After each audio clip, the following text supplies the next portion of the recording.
absolutely astonishing how in today's day and age, a person's entire reputation, even their lives, can be destroyed by a smear campaign online. Particularly on Twitter, where this type of thing is rampant. Someone puts out some information or says something and suddenly hundreds and even thousands of people come along. They take that information, they spread it as far and wide as it can go. This is how smear campaigns begin, but it doesn't end there because people's lives can actually be ruined by this, and it's absolutely atrocious. Now, recently, a few days ago on Twitter, Dan Wootton was trending, and it was because an ex-partner of his had put out some information about Dan Wootton, about how terrible he was and all these awful things. And you had all these comments in the comment section saying, "You're so brave, well done for exposing him." No evidence, no nothing whatsoever, but this is what was trending on Twitter. Now, despite the fact that there was no evidence for what he was saying, who decides to take up the story but The Guardian? Yes, The Guardian, who we all know hates GB News, who hates any type of right-wing outlet or anyone who goes against what they believe is the truth. And suddenly you have this smear campaign against Dan Wootton. Now, Dan Wootton has come out and he has explained about things and he has defended himself. And quite frankly, there are many, many of us who watch GB News, who have watched GB News from the start, and we can see very clearly that there is a smear campaign against GB News. There are people out there who want to take GB News down because GB News stands up for the people.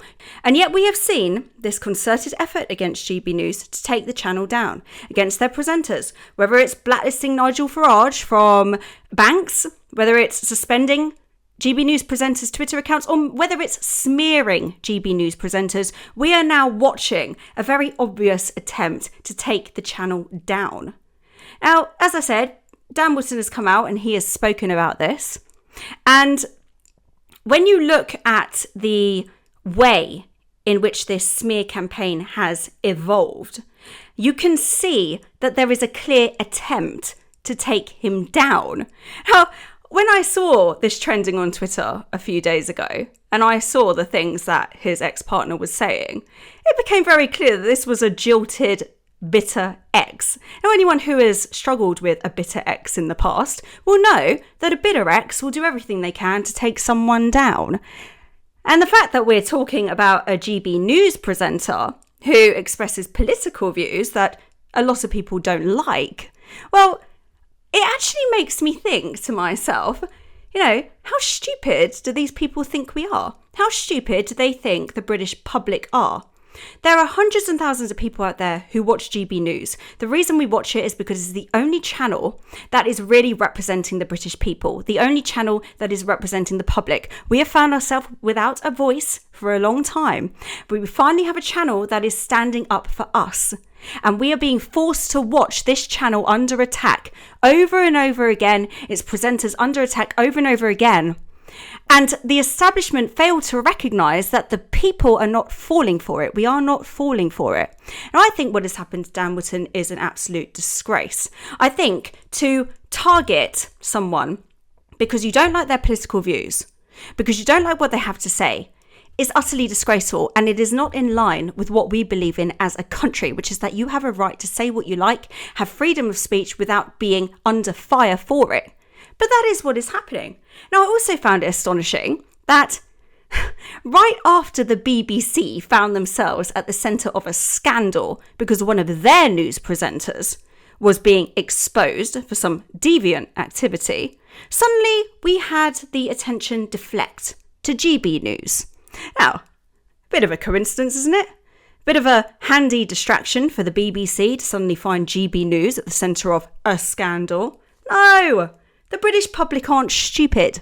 We know what's going on. We can see the clear attempts to take this channel down. And the fact is, a lot of people out there aren't happy about it, and we're not as stupid as these people think. We are not as gullible as these people think. We know a smear attempt when we see it, and we don't agree with it, and we don't like it. And if anything, we are not looking at these tweets and we're not looking at this smear campaign and thinking, wow, I see what you're saying. We're suddenly all going to think you're telling the truth and we're all going to turn against the channel. No, that is not happening.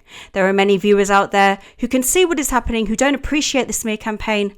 And quite frankly, to actually think that you can do this to someone. You can actually create a campaign and try and bring someone down on the basis of someone else and what they say on social media. You're really just insulting the intelligence of a lot of people out there. Now, I admire Dan Wootton for standing up for himself and explaining and being open and honest about everything, and a lot of people watching it feel the exact same way. We're not impressed with what the establishment are doing. We know what's going on here, and we're not falling for it. Have you got what it takes to be a reasoned presenter? Well, send us a short clip of yourself to join@reasoned.uk, and we might be seeing you on this very channel very soon indeed.